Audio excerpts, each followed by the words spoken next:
Good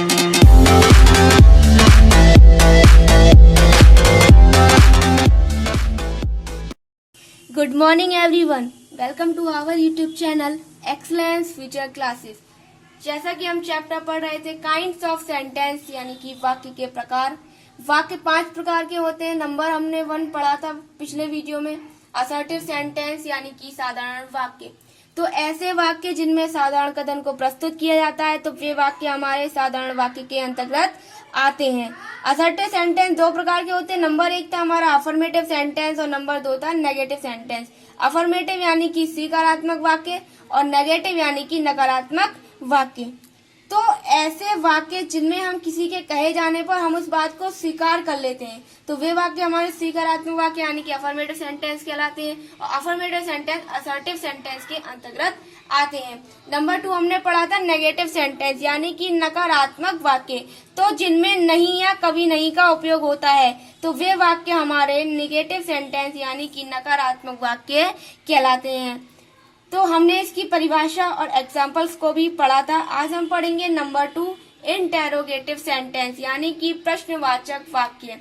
तो प्रश्नवाचक वाक्य वे होते हैं जिनमें किसी प्रश्न को पूछा जाता है और इन वाक्यों की पहचान ये भी होती है इन वाक्यों के अंत में प्रश्नवाचक चिन्ह यानी कि इंट्रोगेटिव मार्क अवश्य ही लगा हुआ होता है। तो हम इसकी पहचान लिखेंगे कि ऐसे वाक्य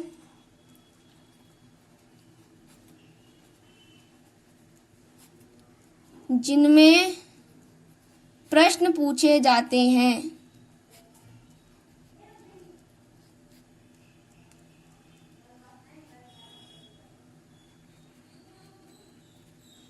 तो ऐसे वाक्य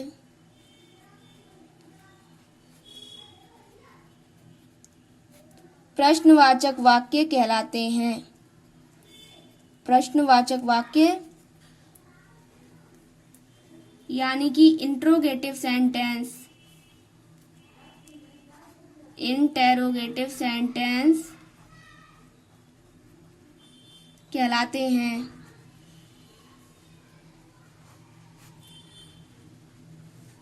कैसे वाक्य?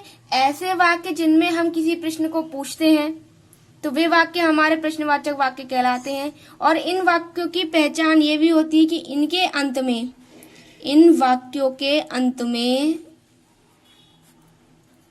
प्रश्नवाचक चिन्ह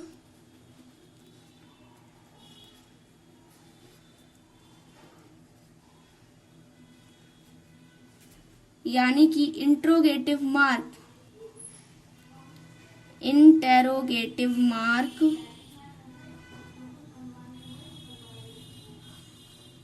जो इस प्रकार का होता है अवश्य लगा हुआ होता है। अवश्य लगा हुआ होता है। इन वाक्यों के अंत में प्रश्नवाचक चिन्ह अवश्य लगा हुआ होता है। इसे कहते हैं इंट्रोगेटिव मार्क। ठीक है, अब हम इसके एग्जांपल्स को देखेंगे।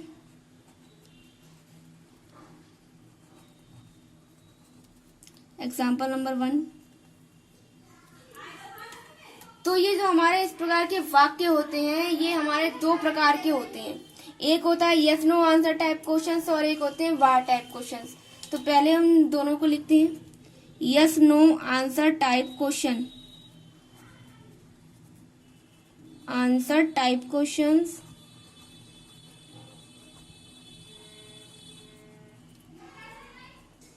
और एक होते हैं wh type question, wh type questions. तो yes no answer type question क्या होता है? इससे ऐसी पता चला यस नो आंसर यानी कि ऐसे जो हमसे प्रश्न पूछे जाएं जिनका हम उत्तर केवल और केवल हाँ या ना में दें यानी कि यस या नो में दें तो वे वाक्य हमारे yes no answer type questions के अंतर्गत आते हैं। वाह टाइप क्वेश्चंस के किसे कहते हैं? ऐसे प्रश्न हमसे पूछे जाएं जिनका हम उत्तर किसी शब्द में या किसी सेंटेंस के माध्यम से दें तो वे हमारे वाह टाइप क्वेश्चंस कहलाते हैं। जैसे एग्जांपल्स को देखेंगे। डू यू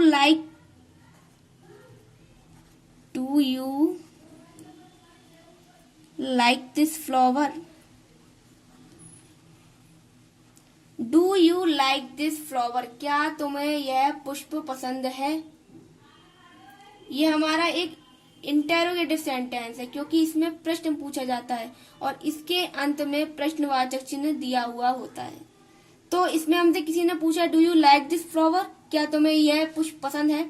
तो अगर हमें पसंद होगा तो इसका उत्तर हम हाँ में देंगे और नहीं पसंद होगा तो इसका उत्तर हम ना में देंगे। तो इस प्रकार के जो हमसे क्वेश्चंस पूछे जाते हैं तो उनका जो उत्तर है हम हाँ या ना में दें। तो इस प्रकार के वाक्य हमारे yes no answer type questions कहलाते हैं। अब वाट टाइप क्वेश्चंस का एग्जांपल देखेंगे। Who is your class teacher,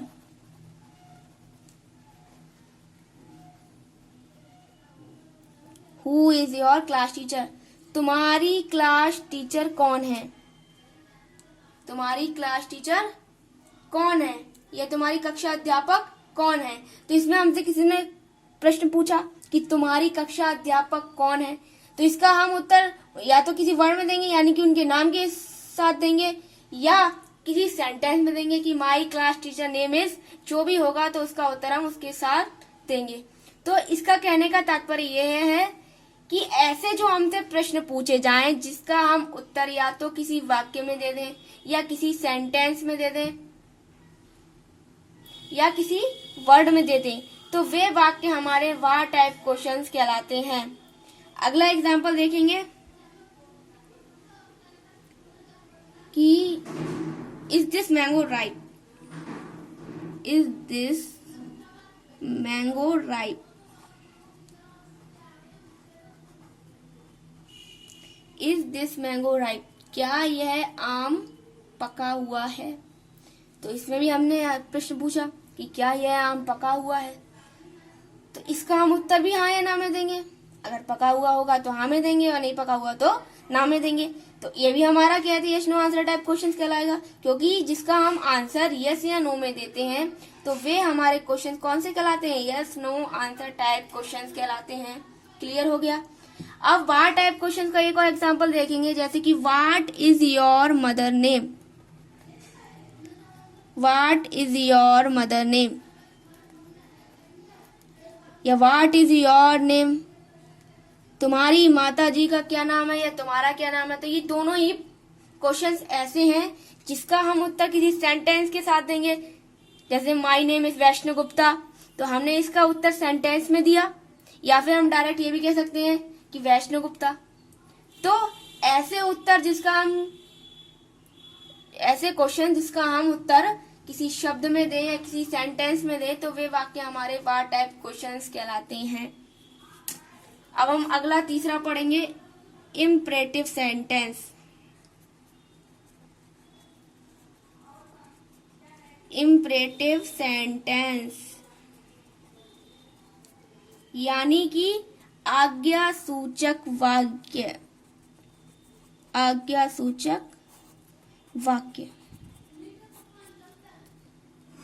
तो इसकी परिभाषा क्या होगी, ऐसे वाक्य जिनमें आज्ञा, निवेदन, प्रार्थना या सलाह आदि का भाव जो हमारे मन में प्रकट होता है तो वे वाक्य हमारे आज्ञा सूचक वाक्य कहलाते हैं। यानी कि अगर हम किसी से आज्ञा मांगते हैं या किसी से निवेदन करते हैं, किसी को शिक्षा देते हैं, किसी को सलाह देते हैं, तो ये जो वाक्य है इस प्रकार का जो हमारे मन में भाव उत्पन्न होता है तो वे वाक्य हमारे इम्परेटिव सेंटेंस यानी कि आज्ञा सूचक वाक्य कहलाते हैं। तो हम इसकी परिभाषा लिखें, ऐसे वाक्य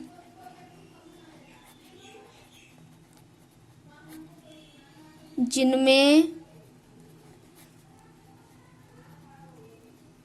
प्रार्थना, सलाह, आज्ञा या निवेदन या शिक्षा आदि का भाव हमारे मन में प्रकट होना, आदि का भाव हमारे मन में प्रकट होता है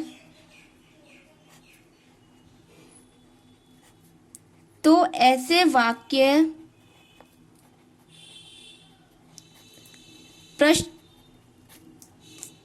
आज्ञा सूचक वाक्य कहलाते हैं। कैसे वाक्य कहलाते हैं? आज्ञा सूचक वाक्य कहलाते हैं।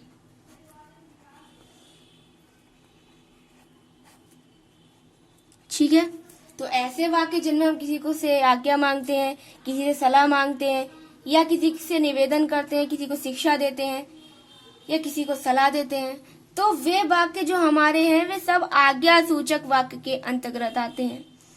इसके एग्जांपल्स को देखेंगे हम। एग्जांपल नंबर 1 जैसे please give me your book. Please give me your book.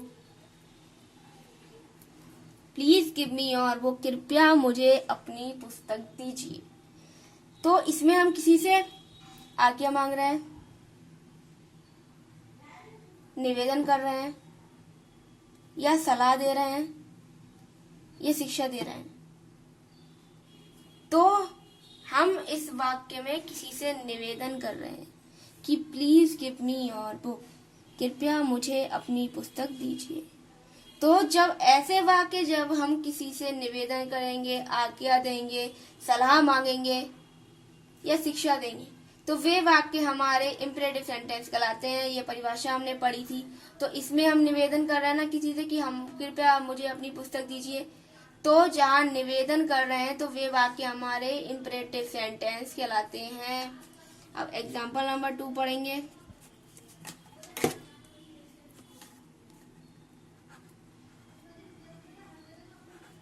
Always help the poor. Always help the poor, हमेशा गरीबों की सहायता करो या हमेशा गरीबों की सहायता करनी चाहिए। तो इसमें हम किसी को शिक्षा दे रहे हैं। जैसे कोई हमसे, हमारा बड़ा हमसे कहे कि हमेशा गरीबों की सहायता करो, तो वो हमें शिक्षा ही तो दे रहे हैं, हमें सिखा रहे हैं कि हमेशा हमें गरीबों की सहायता करनी चाहिए। तो जहां हम शिक्षा देते हैं या सलाह देते हैं तो वे वाक्य हमारे आज्ञा सूचक वाक्य कहलाते हैं। ठीक है, अब हम नंबर 4 पढ़ेंगे, एक्सक्लेमेटरी सेंटेंस। विस्मयादिबोधक वाक्य की पहचान होती है कि ऐसे वाक्य जिनमें आश्चर्य, दुख या खुशी का भाव हमारे मन में उत्पन्न होता है, तो वे वाक्य हमारे एक्सक्लेमेटरी सेंटेंस यानी कि विस्मयादिबोधक वाक्य कहलाते हैं। तो इनकी परिभाषा लिखेंगे, ऐसे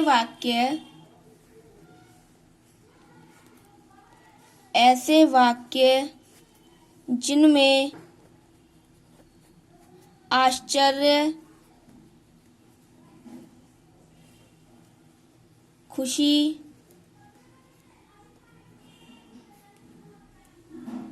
या दुख आदि का भाव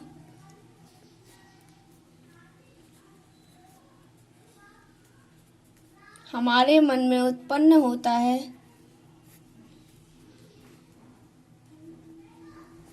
हमारे मन में उत्पन्न होता है या प्रकट होता है, तो वे वाक्य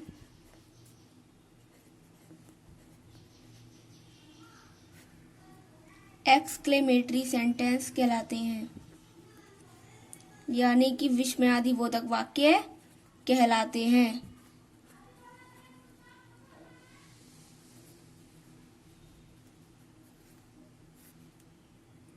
और इन वाक्यों के अंत में या इन वाक्यों के अंत में एक्सक्लेमेटरी मार्क यानी कि विस्मयादिबोधक चिन्ह जरूर लगा हुआ होता है। जैसे इंट्रोगेटिव सेंटेंस में इंट्रोगेटिव मार्क दिया हुआ होता है, ऐसी एक्सक्लेमेटरी सेंटेंस में भी एक्सक्लेमेटरी मार्क जो इस प्रकार का होता है दिया होता है।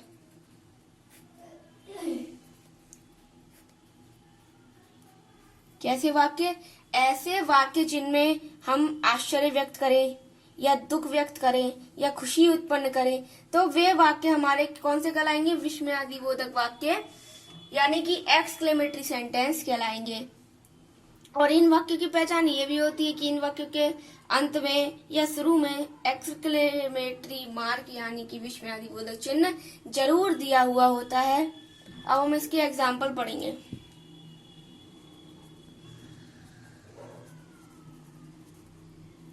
तो एग्जाम्पल नंबर पहला है, what A lovely flower.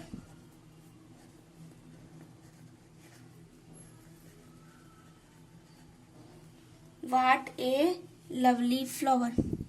What A lovely flower, वाह कितना सुंदर फूल है। तो हमने फूल को देखकर आश्चर्य व्यक्त किया कि वाह ये कितना सुंदर फूल है। तो जब हम किसी को चीज को देखकर आश्चर्य व्यक्त करते हैं, आश्चर्य प्रकट करते हैं, तो वे वाक्य हमारे विस्मयादिबोधक वाक्य कहलाते हैं और इनके अंत में विस्मयादिबोधक चिन्ह लगा हुआ होता है। एग्जाम्पल नंबर 2 देखेंगे। Alas, her baby died. Alas, her baby died. अफसोस उसका बच्चा मर गया। तो हमने इसमें दुख उत्पन्न किया कि अफसोस उसका बच्चा मर गया। तो जब हम किसी चीज को देखकर किसी के मर जाने पर आश्चर्य व्यक्त करें या दुख उत्पन्न करें, तो वे वाक्य हमारे विस्मयादिबोधक वाक्य के अंतर्गत आते हैं। अब तीसरा उदाहरण देखेंगे। Hurrah,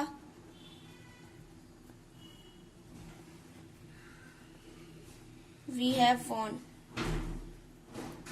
hurrah, we have won, वाह हम जीत गए।